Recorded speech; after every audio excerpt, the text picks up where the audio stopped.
সন্তান হিসাবে আমার মন আমার মায়ের বিছানার পাশে পড়ে আছে। যে কোনো বিশৃঙ্খলাকে পরিত্যাগ করতে হবে। আজ আপনারা জানেন, এখান থেকে আমি আমার মা দেশনেত্রী খালেদা জিয়ার কাছে যাব।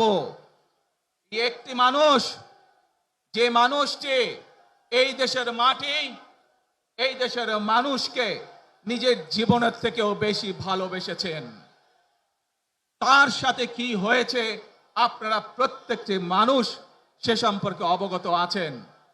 সন্তান হিসাবে আপনাদের কাছে আমি চাইবো, আজ আল্লাহর দরবারে আপনারা দোয়া করবেন যাতে আল্লাহ ওনাকে তৌফিক দেন, উনি যাতে সুস্থ হতে পারেন। প্রিয় ভাই বোনেরা, সন্তান হিসাবে আমার মন আমার মায়ের বিছানার পাশে পড়ে আছে সেই হাসপাতালের ঘরে, কিন্তু সেই মানুষটি যাদের জন্য জীবনকে উৎসর্গ করেছে, অর্থাৎ আপনারা এই মানুষগুলোকে যাদের জন্য দেশনেত্রী খালেদা জিয়া জীবন উৎসর্গ করেছেন নিজের জীবন, সেই মানুষগুলোকে আমি কোনোভাবেই ফেলে যেতে পারি না। এবং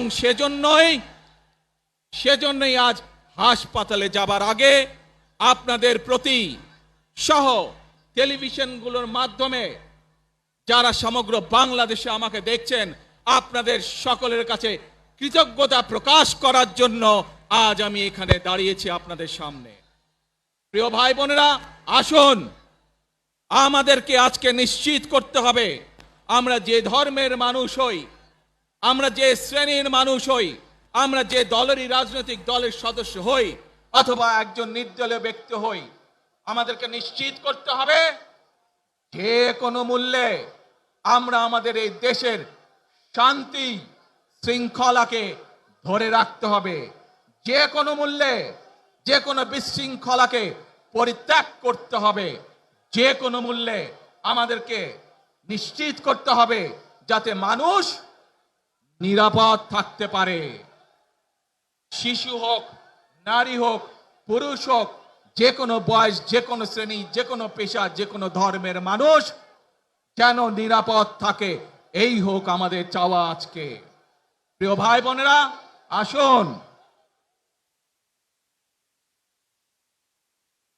প্রিয় ভাই বোনেরা, সবাই মিলে আজ আমরা প্রতিজ্ঞাবদ্ধ হই, সবাই মিলে করব কাজ।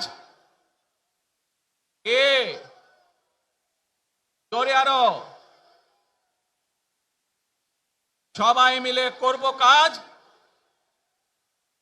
কর্মমোদের বাংলাদেশ।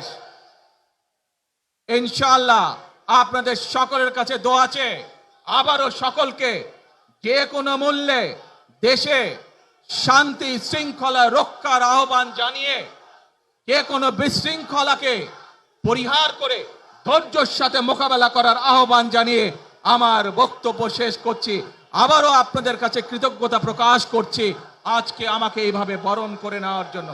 আল্লাহ হাফেজ। বাংলাদেশ জিন্দাবাদ, বাংলাদেশ জাতীয়তাবাদী দল জিন্দাবাদ। আসসালামু আলাইকুম। দেশে দেশে সবার সাথে দ্য নিউজ।